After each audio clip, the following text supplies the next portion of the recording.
Hi అండి, welcome to my channel Shravani Spicy Kitchen. నేను మీ శ్రావణి.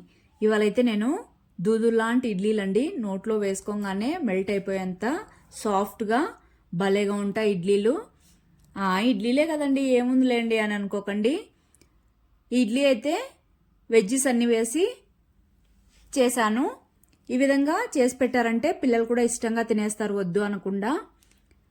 తినని వెజిటేబుల్స్ ఉంటాయి కదండి, ఇలా చేసి పెట్టారంటే హెల్త్కు మంచిది, అలానే వద్దు అనకుండా అయితే తినేస్తారు చాలా ఇష్టంగా. దీనికి కాంబినేషన్ అయితే కొబ్బరి పల్లీల చట్నీ లేదా సాంబార్ అయినా బాగుంటుంది. ఇంకా చెప్పాలంటే అల్లం పచ్చడి అయితే సూపర్గా ఉంటుంది. తప్పకుండా అయితే ట్రై చేయండి. లేట్ చేయకుండా అయితే ప్రాసెస్లోకి అయితే వెళ్ళిపోదాం. ముందుగా అయితే ఇక్కడ 3 కప్పులు రవ్వ తీసుకుంటున్నాను. రవ్వనైతే బాగా వాష్ చేసేసి వాటర్ వేసుకొని మినిమం 3 అవర్స్ అయినా నానబెట్టుకోవాలి. రవ్వ అనేది 2-3 టైమ్స్ వాష్ చేయడం వల్ల అయితే కలర్ అనేది బాగా తెల్లగా ఉంటుంది పిండి. తర్వాత ఇక్కడ మినపప్పు కూడా 1.5 కప్ తీసుకున్నాను. నార్మల్గా 1 కప్పే సరిపోతుంది, కాకపోతే ఇడ్లీలు సాఫ్ట్గా ఉండడానికి ఇంకా 1/2 కప్ ఎక్కువ తీసుకున్నాను. వాష్ చేసేసుకొని అవి కూడా మధ్య మధ్యలో వాష్ చేసుకోవాలి, నానబెట్టి అలానే వదిలేయకుండా. అలా చేయడం వల్ల అయితే ఇడ్లీలు అనేవి బాగా తెల్లగా ఉంటాయి.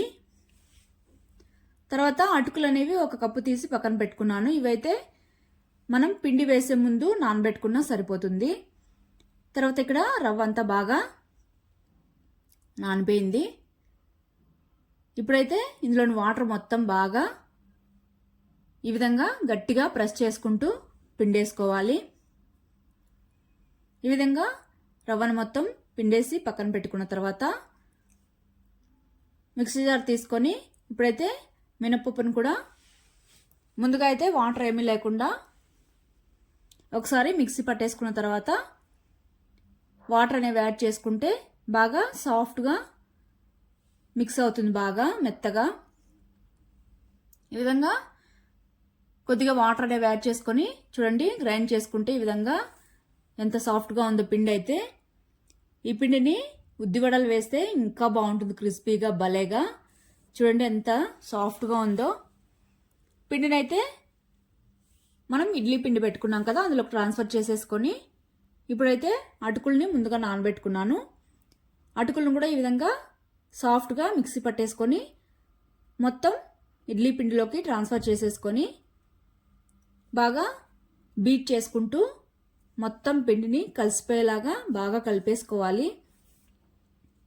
పిండిని అనేది మనము ఈ విధంగా బాగా బీట్ చేసుకుంటూ మిక్స్ చేసుకున్నామంటే ఇడ్లీ అనేది బాగా ఫ్లఫీగా వస్తుంది. ఈ విధంగా పిండిని మొత్తం కలిపేసుకొని నేనైతే 2 బౌల్స్లోకి అయితే ట్రాన్స్ఫర్ చేసేసుకున్నాను. మళ్ళీ పిండి ఎక్కువైందంటే పొంగిపోతుంది కాబట్టి ఒకే బౌల్లో 2 బౌల్లోకి అయితే తీసేసుకున్నాను. అందులోనూ వింటర్ సీజన్ కదండి, కాస్త ముందుగానే గ్రైండ్ చేసి పెట్టుకున్నామంటే నైట్ అంతా పిండి అనేది బాగా పులుస్తుంది, లేదంటే అలానే ఉండిపోతుంది. పిండి ట్రాన్స్ఫర్ చేసుకున్న తర్వాత ఒక పెద్ద బౌల్, ఈ బౌల్కి కవర్ అయ్యేటట్టు పెట్టుకున్నా కూడా సరిపోతుంది, వింటర్ సీజన్ కాబట్టి. తర్వాత పిండిని అయితే ఒక బౌల్లోకి తీసుకున్నాం కదా, నేను ఇప్పుడైతే ఒక బౌల్ మాత్రమే యూజ్ చేస్తున్నాను. ఇందులోకి సాల్ట్, కొద్దిగా సోడా వేసేసుకొని ముందుగా అయితే పిండిని ఈ విధంగా బాగా కలిపేసుకున్నాను. మీకు కన్సిస్టెన్సీ సరిపోలేదంటే వాటర్ అనేవి కొద్దిగా యాడ్ చేసుకోవచ్చు, సరిపోతుంది. తర్వాత అయితే ఇప్పుడు వెజ్జెస్ అన్నీ లైట్గా టాస్ చేసుకొని వేసుకుంటే బాగుంటుంది. కాబట్టి కడాయి పెట్టుకొని ఆయిల్ వేసుకొని ఆవాలు, జీలకర్ర, కరివేపాకును కూడా ఈ విధంగా నేను కట్ చేసేసుకొని వేసుకుంటున్నాను. ఈ విధంగా చేయడం వల్ల అలానే తినేస్తారు ఈజీగా అయితే. తర్వాత అయితే ఇక్కడ క్యారెట్ని అయితే తురుముకున్నాను. తర్వాత బీన్స్ని అలానే బఠానీ కూడా సన్నగా తరుక్కొని వేసుకున్నాను. తర్వాత 2 మినిట్స్ టాస్ చేసుకున్న తర్వాత ఇందులోనే కొద్దిగా పసుపు, సాల్ట్ వేసేసుకొని బాగా మిక్స్ చేసేసుకొని మనమైతే ఇడ్లీ పిండిలోకి అయితే ట్రాన్స్ఫర్ చేసేసుకోవాలి. ఈ విధంగా ట్రాన్స్ఫర్ చేసుకున్న తర్వాత మొత్తం పిండి అలానే వెజ్జెస్ కూడా మిక్స్ అయ్యేలాగా ఈ విధంగా మొత్తం బాగా కలిపేసుకోవాలి.